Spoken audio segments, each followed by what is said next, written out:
ফেস্টিভ্যালে পেয়েছি। গত বছরও মল্লারিকা দি এসেছিলেন আমাদের এখানে। জওহরলাল ইউনিভার্সিটিতে মল্লারিকা দি সেন্টার ফর উইমেন স্টাডিজের একজন সহকারী অধ্যাপক, আরও অনেক লেখক, গবেষক, অধ্যাপক শেষ করা যাবে না। আমি এই এই অংশটা, এই পর্বটা একটু ছোট করে আমাদের আলোচনায় ঢুকে যাই। মল্লারিকা দি আজকে বলছেন রাত দখলের আগে পার্ক স্ট্রিট ও একটি অ্যাংলো ইন্ডিয়ান মেয়ে, এই বিষয় নিয়ে মল্লারিকা দি বলবেন। আমরা সরাসরি চলে যাচ্ছি।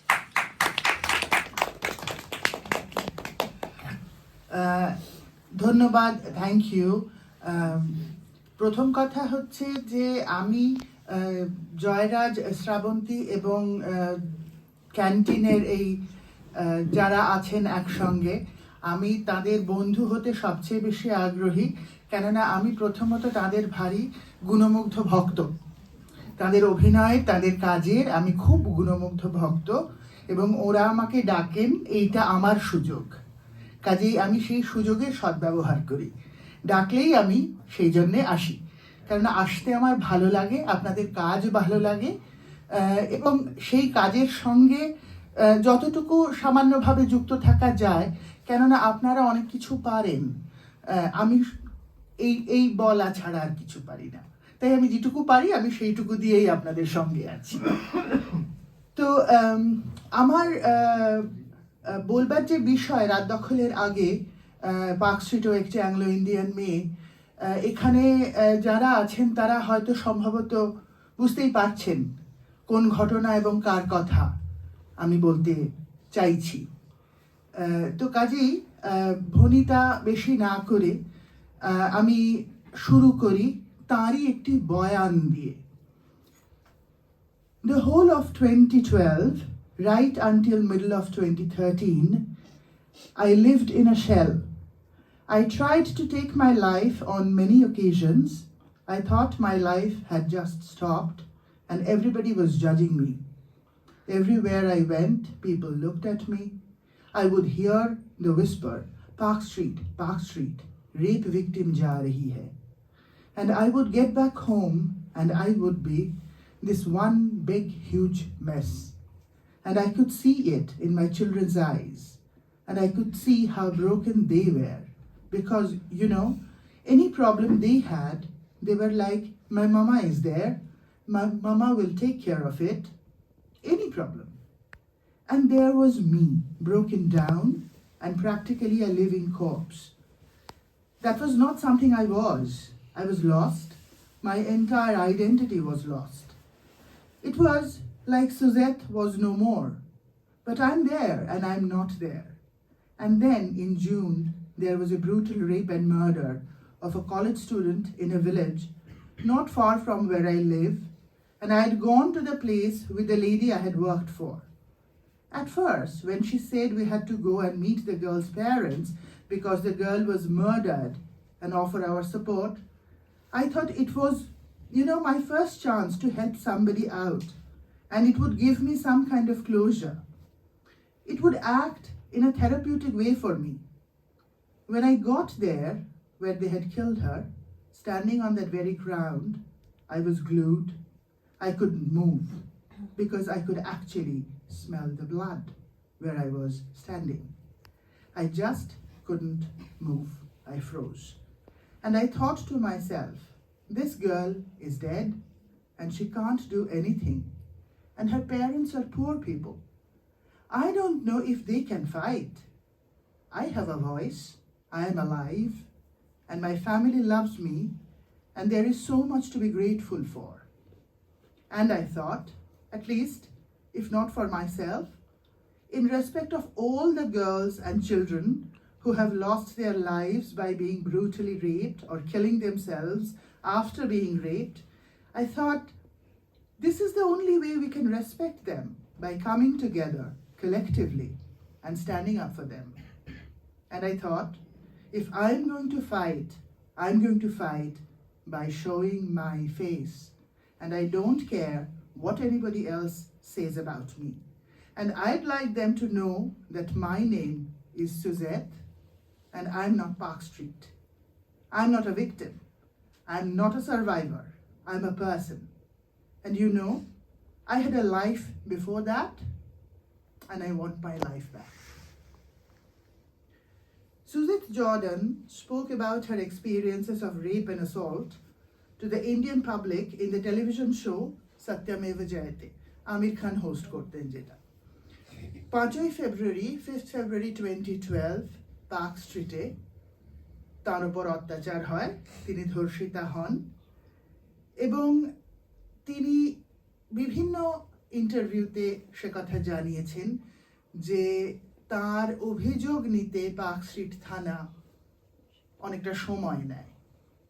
কেননা সুজেতের সেইটাই আমাদের একটা প্রথম আলোচনার বিষয়, যে সুজেতের অভিযোগ নিতে থানার পুলিশ কেন প্রথমত অস্বীকার করেন, এবং শুধু তাই নয়, তারা সুজেতকে বলেন would she like to come for a drink with them first before lodging the complaint. তারপরে 9ই ফেব্রুয়ারি ফাইনালি ওর কমপ্লেন্ট লজ হয়। মেডিকেল টেস্ট হতে আরও 2 দিন দেরি হয়, কেননা পুলিশ জানায় যে হাসপাতালে যথেষ্ট মেডিকেল কিট নেই, সেই জন্যে ইনকনক্লুসিভ মেডিকেল রিপোর্ট আসে। ফাইনালি একজন মহিলা পুলিশ আধিকারিক, আমরা জানি তার নাম, তিনি দময়ন্তী সেন, তিনি মামলাটি হাতে নেন। 2 সপ্তাহ বাদে প্রথম অ্যাকিউজড যে সে গ্রেপ্তার হয়। এবার সুজেতের লড়াই, সুজেত আমরা তার প্রথমেই যে আমি অংশটি পড়ে শোনালাম, তাতে বোঝা যায় যে সুজেত নিজের জন্য লড়াই করার জন্য যথেষ্ট দক্ষ ছিলেন। আজকে আমরা তাকে মনে করছি শুধু তার লড়াইটাকে সেলিব্রেট করার জন্যই নয়, তিনি আজকে আমাদের মধ্যে নেই। We have lost her to a disease called meningitis. আমরা আরেকটা কারণেও এখানে যে ঘটনাগুলোর পরিপ্রেক্ষিতে গত বছরের যে ঘটনা, গত বছর নয় এখন, ইনফ্যাক্ট আজকে 2026 হয়ে গেছে, কাজেই গত বছরের আগের বছর 2024-এর অগস্ট মাসের যে ঘটনার পরিপ্রেক্ষিতে আমাদের কাছে এই স্মৃতিগুলো আরেকবার করে ফিরে এসেছে, সেই পরিপ্রেক্ষিতে বলা যেতে পারে যে আনফর্চুনেটলি এই ধরনের ঘটনার এবং ঘটনার প্রতিবাদের স্মৃতির সূত্রটা খুব লম্বা। সুজেত এই স্মৃতির সূত্রের মধ্যে পড়েন, কিন্তু সুজেত থেকেই যে শুরু হয়েছে তাও তো নয়। কাজে এই যে রাত দখলের অভিযান করা হয়েছিল 2024-এ, সেটা তার তার ব্যক্তির দিক থেকে 2024-এ সেটা খুবই লক্ষণীয়, হয়তো প্রথম বাংলাদেশের, আমাদের পশ্চিমবঙ্গের পরিপ্রেক্ষিতে। কিন্তু রাত দখলের এই আন্দোলন, অর্থাৎ reclaim the night, why do we need to reclaim the night? That is the first question. And then who are we? And what exactly is the place we are going to reclaim? So there is a long history of that. আমরা জানি 80-র দশকের মাঝামাঝি এবং শেষ থেকে ইউরোপে এবং north আমেরিকায় এই ধরনের রিক্লেইম দ্য নাইট মার্চেস ফেমিনিস্টরা শুরু করেন, এবং সেগুলোর পরিপ্রেক্ষিতে তখন 80-র দশক জুড়ে শুধু ইউরোপে বা নর্থ আমেরিকায় নয়, ভারতবর্ষের যেটা অটোনমাস ইন্ডিপেন্ডেন্ট উইমেন্স মুভমেন্ট, সেখানেও রেপ এবং ডাউরি মার্ডার, এই দুটো খুব ইম্পর্টেন্ট ইস্যু হয়ে উঠেছিল। বিশেষ করে আমরা যদি মনে রাখি 1979-এ মথুরার রেপ কেস, তারপরে রামিজ আবির রেপ কেস, কাস্টোডিয়াল রেপস, তার বিরুদ্ধে যখন লোকে রাস্তায় নামেন, তখন বিশেষ করে মহিলারা এই ধর্ষণের বিরুদ্ধে প্রতিবাদের জেরেই কিন্তু বেশ কিছু পরিবর্তন ঘটে।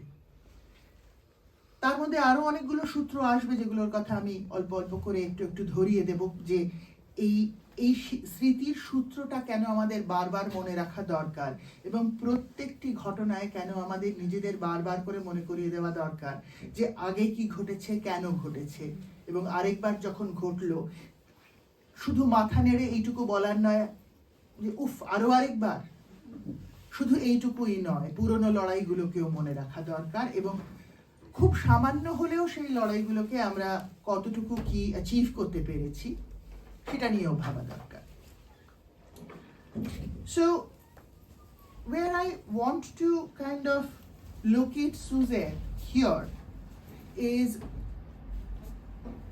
her representation in the media, her own words, এবং সেক্ষেত্রে এই যে পার্ক স্ট্রিট এবং অ্যাংলো ইন্ডিয়া, এই পরিচয় দুটো কিভাবে তৈরি করে দিয়েছিল, যে কেন তার কমপ্লেন্ট নিতে 5 দিন দেরি হয়, কেন তার মেডিকেল টেস্ট করাতে আরও 2 দিন দেরি হয়, কেন তার ঘটনাকে সাজানো ঘটনা বলা যায়, কেন বলা যায় যে ওটা দরাদরিতে মুশকিল হয়েছিল বলে তারপরে এরকম বলা হচ্ছে, অ্যাজ ইফ যেন যিনি একজন সেক্স ওয়ার্কার কেও রেপ করা সম্ভব। কাজে এই সমস্তগুলোর পরিচয়টা মাথায় রাখতে গেলে 1 নম্বর আমাদের, মানে আমি যদি পয়েন্ট করে একটু মনে করিয়ে দিই, যে রাত দখলের ঐতিহ্য কিন্তু একটা লম্বা ঐতিহ্য নারী আন্দোলনের ক্ষেত্রে, সারা বিশ্বের ক্ষেত্রে, এবং সেখানে আমাদের 2024-এর আগস্টের যে রাত দখলের অভিযান, সেটা কিন্তু একটি স্মরণীয় ঘটনা হিসেবে থাকবে। এবার কথা হচ্ছে, একটি স্মরণীয় ঘটনা তৈরি করেই কি আমরা খুশি হয়ে থাকবো? নিশ্চয়ই না। তাহলে আমাদের যেটা ভাবতে হবে আরো বৃহত্তর পরিপ্রেক্ষিতে। সেই জন্যই সুজেতের ঘটনাটাকে আমাদের নিয়ে আর একটু ভাবা দরকার।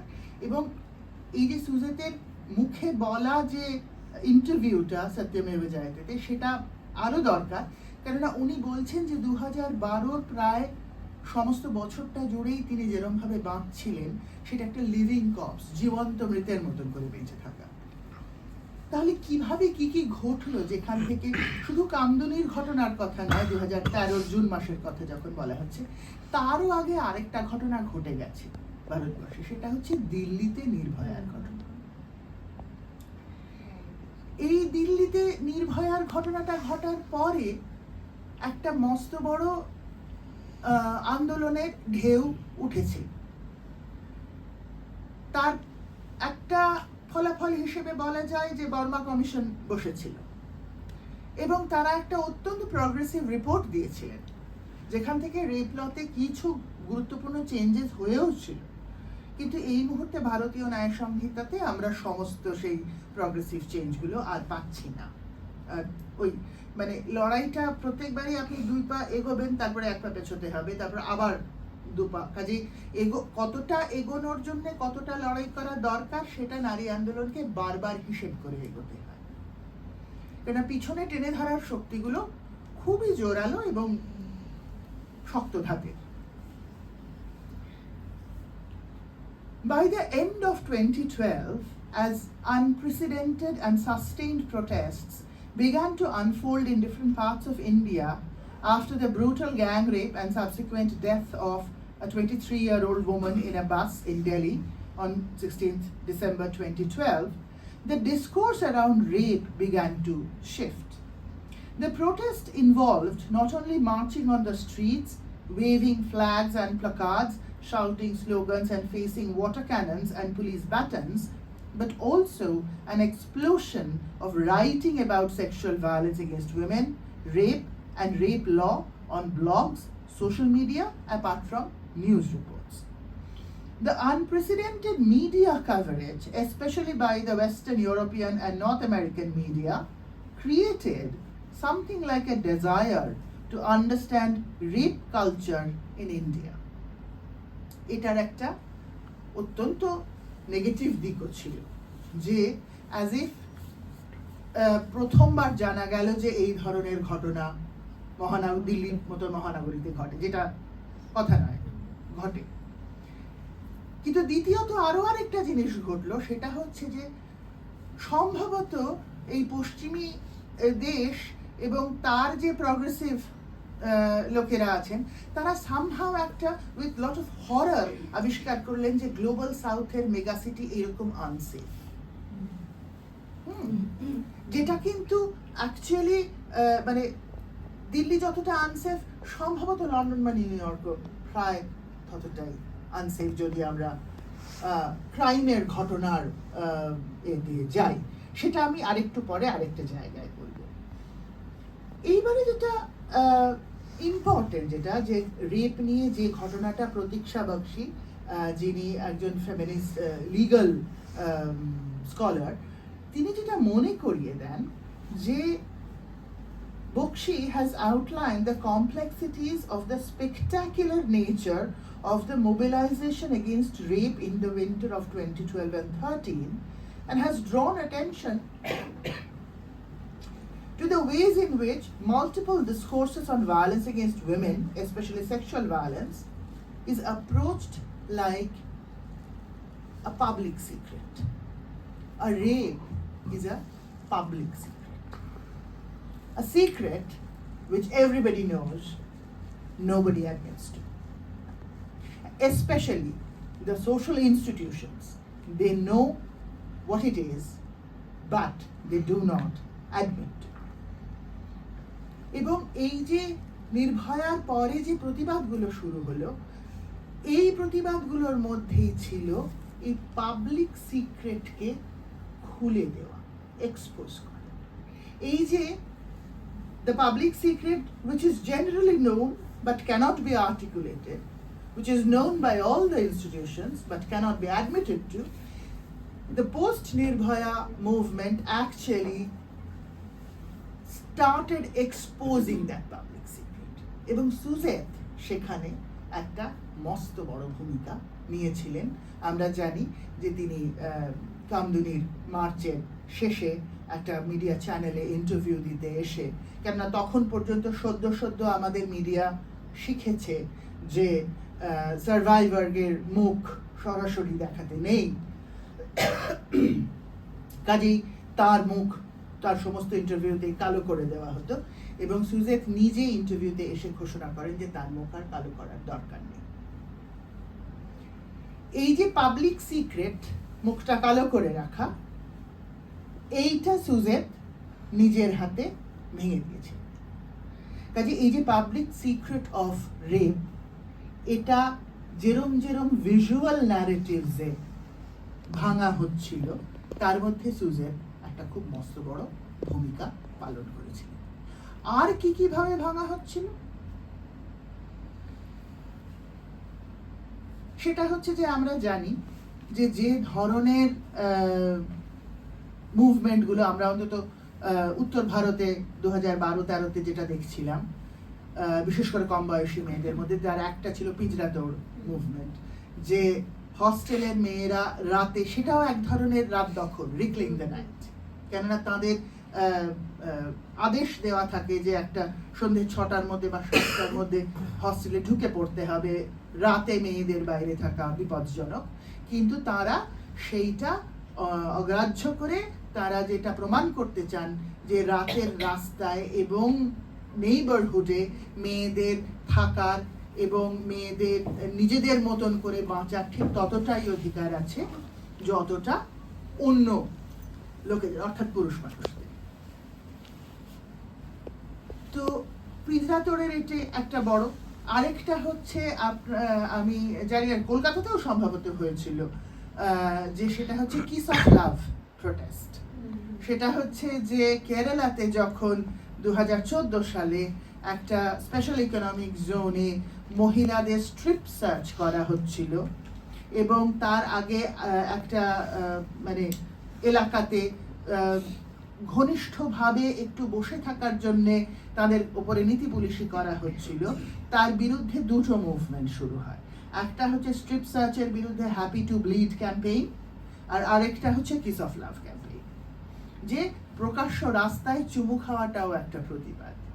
কাজে এই যে একটা ভিজুয়াল ন্যারেটিভ তৈরি করা, মানে পাবলিকের সামনে, আগেন পাবলিক সিক্রেট কে ভেঙে দেওয়া, যে চুমু খেলেও সেটা একটা প্রতিবাদ, স্যানিটারি ন্যাপকিনে স্লোগান লিখে প্রকাশ্যে সেঁটে রাখাটা একটা প্রতিবাদ, এবং সেটা হচ্ছে এই প্রতিবাদগুলো সবগুলোই হচ্ছে দেখতে পাবেন যে আমরা যেভাবে দেখতে শিখি, একটা সমাজ যেভাবে মেয়েদের বিশেষ করে দেখতে শেখে এবং মেয়েরা তাদের নিজস্ব ইন্টেরিয়রিটি থেকে যেভাবে সমাজকে দেখতে শেখে, সেই ন্যারেটিভের যে স্থিতাবস্থা ছিল, এই মুভমেন্টগুলো সেই প্রত্যেকটা ভিজুয়াল ন্যারেটিভকে ভেঙে দিচ্ছে একটু একটু করে।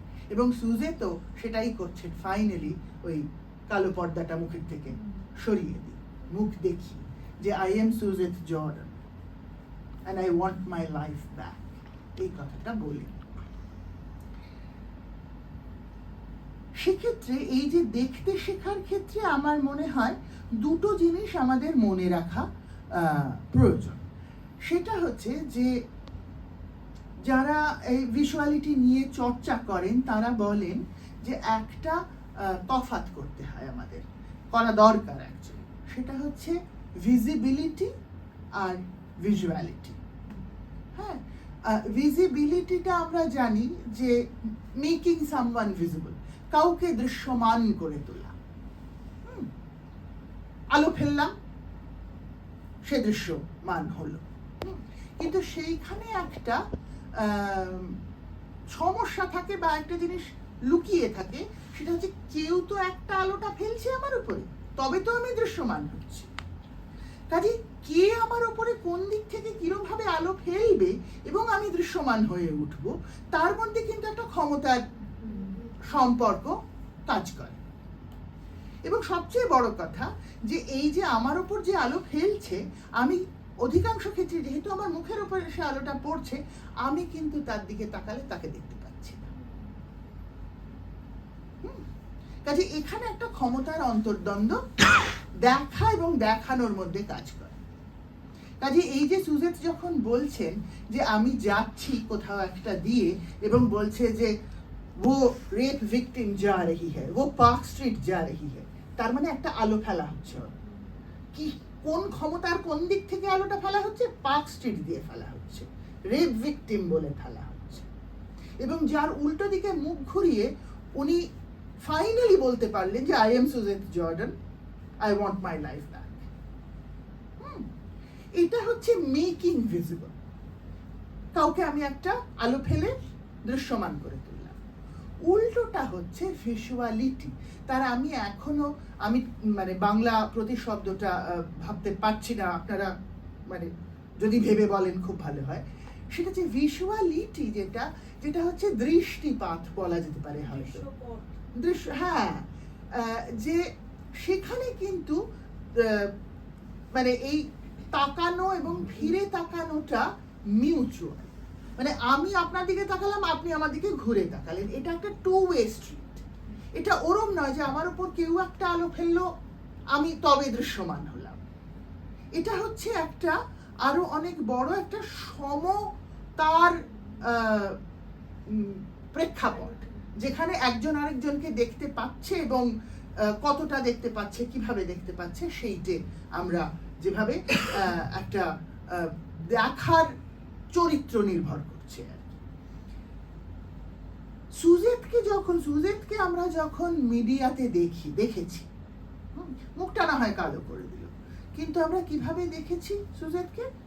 সুজেত, if you remember her, shocking কমলা রঙের লম্বা ফ্রিজি চুল, তিনি খুব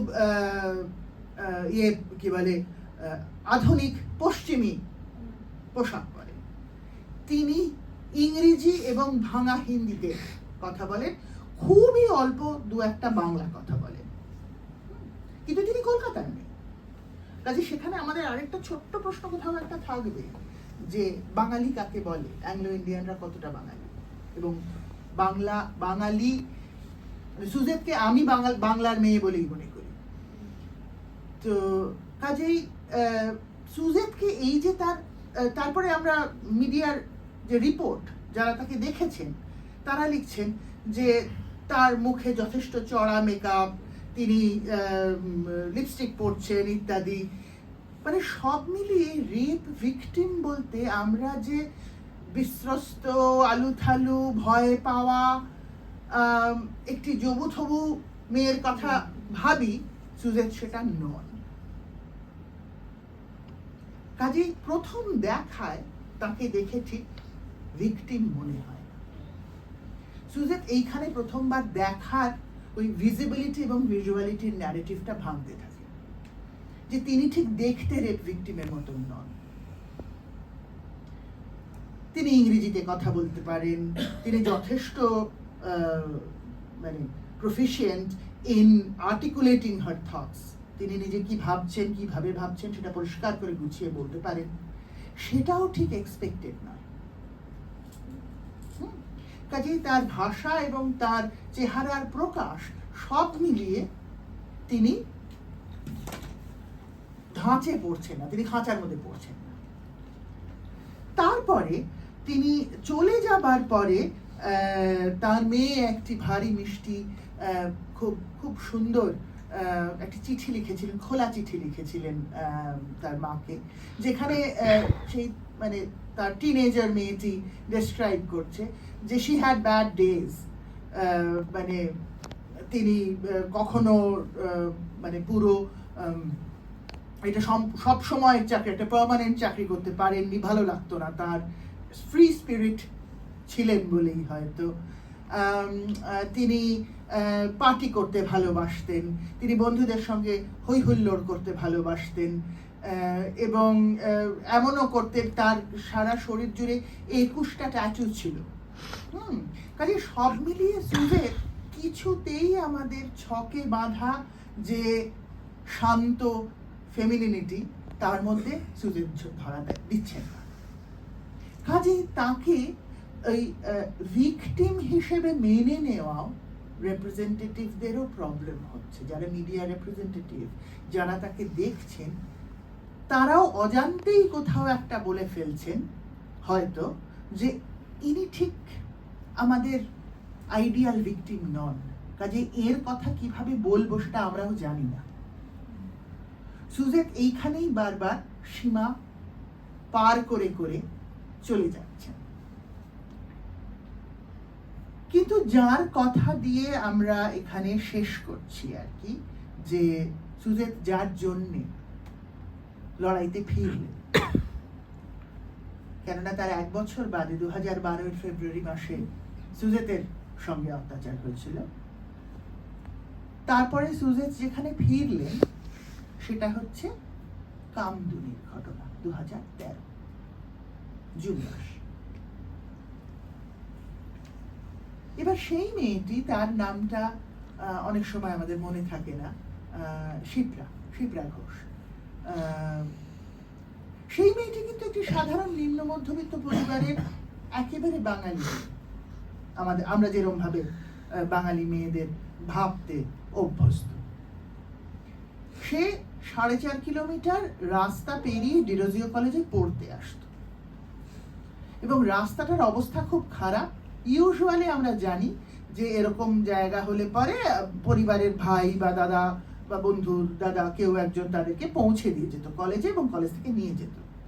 সেই রাত্রে, মানে সন্ধ্যেবেলা, মানে রাত্রিও নয়, সেই দিন সন্ধ্যেবেলা ভাইয়ের পৌঁছতে দেরি হয়েছিল, কাজেই শিপ্রা একা একাই রাস্তাটা পেরিয়ে বাড়ি ফিরতে চেয়েছিল, পারেনি। এবং পরের দিন তার মিউটিলেটেড মৃতদেহ পাওয়া যায়, ধর্ষিত এবং খুন হয়ে যাওয়া। সেইখানে গিয়ে সুজেত যখন বলেন যে এই মেয়েটি তো মারা গেছে, আমি তো বেঁচে আছি, কাজেই আমাদের কি উচিত নয় যে মেয়েটি চলে গেছে এবং যার পরিবারকে দেখে মনে হয় না হয়তো তারা লড়াইটা করতে পারবেন, কাজেই আমাদের সকলকে একজোট হয়ে লড়াই করতে হবে। এইবারে এখানে অনেকগুলো প্রশ্ন আসবে পরে, যেগুলো আমরা ধর্ষণের রাজনীতির একটা বড় মার্কি অংশ থাকবে, সেটা এই মুহূর্তে আলোচনা থেকে বাইরে রাখছি, যে যে মানে শাসক দল বিরোধী দল তাদের বয়ান চাপিয়ে দেওয়া, তারপরে যে মেয়েটি, যে পরিবার থেকে মেয়েটি মারা গেল সেই পরিবারের সঙ্গে যেভাবে ব্যবহার করা হলো, তারপরে সেটা একটা অন্য রাজনীতির জায়গায় চলে যাবে। আমরা আপাতত যদি এখানে থাকি যে সুজেত না হয় একেবারেই আমাদের যে বাঁধা ধরা বাঙালি মেয়ের ছক সেখানে পড়েন না, কাজে তিনি যে বাউন্ডারিগুলো ক্রস করে করে যাচ্ছিলেন সেই জন্য তাকে শাস্তি দেওয়াটা, কেননা আমরা জানি ধর্ষণ আসলে একটা শাস্তি, সমাজ মেয়েদের একটা শাস্তি দেয়। তুমি যদি পিতৃতন্ত্রে সমাজের যে গণ্ডিগুলো চমৎকার করে বেঁধে দেওয়া আছে সেই গণ্ডিগুলোর মধ্যে যদি তুমি থাকতে রাজি না হও এবং বারবার সেটা ক্রস করতে থাকো, তাহলে পিতৃতান্ত্রিক সমাজ তোমাকে একটা শাস্তি দেয়। It's a punishment. That's what it is. তো কাজেই শিপ্রাকে কেন পানিশমেন্ট দিতে হবে? সুজেত না হয় একেবারেই মানে বারবার গন্ডি ক্রস করে যাচ্ছেন না, হ্যাঁ, বিভিন্নভাবে সিঙ্গেল মাদার হচ্ছেন, মানে একেবারেই কোনো কিছু মানছেন না, যেভাবে ভদ্র লক্ষ্মী মেয়ের বেঁচে থাকা দরকার, কিন্তু শিপ্রা তো তাই ছিলেন। তাহলে কোথায় গন্ডগোলটা হলো? তাহলে শিপ্রার ক্ষেত্রে আমরা এখানে এইটুকু বুঝতে পারি যে তিনি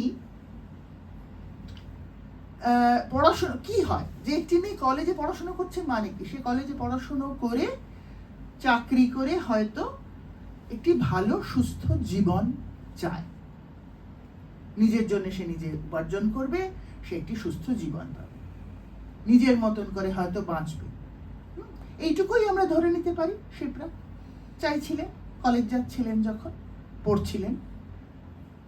তার মানে পিতৃতান্ত্রিক সমাজ এটাকেও কিন্তু গণ্ডি পেরিয়ে যাওয়াই মনে করে। একটি মেয়ে নিজের মতন করে পড়াশোনা করে একটা চাকরির আশা করে সে একটা নিজের মতন জীবন তৈরি করে নেবে, এটাও কিন্তু তার মানে পিতৃতন্ত্র যেভাবে মেয়েদের দেখে তার বাইরে। কাজেই যতই ভালো যতই লক্ষ্মী মেয়ে হও না কেন, তোমার ঘরে বাইরে গণ্ডিগুলো এত শক্ত রশি দিয়ে বাঁধা যে তুমি কখন কোনটা ক্রস করে ফেলছো তুমি নিজেই বুঝতে পারবে না।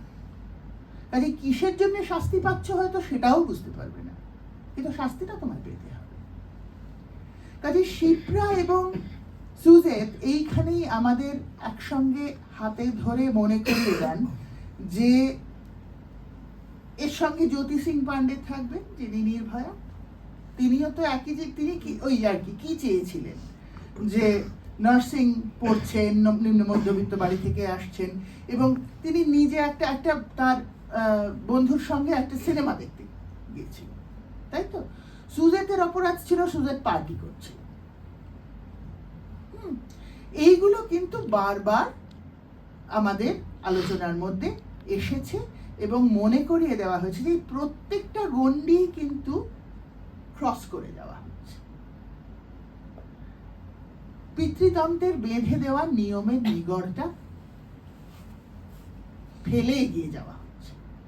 ফলত আমাদের যে জিনিসটা মনে রাখতে হয় যে সুজেত, শিপ্রা, জ্যোতি সিং পান্ডে একই সুতোয় বাঁধা। পিতৃতন্ত্র যেভাবে মেয়েদের দেখতে চায় এবং মেয়েরা যেভাবে নিজেদের দেখতে চায়, যেখানে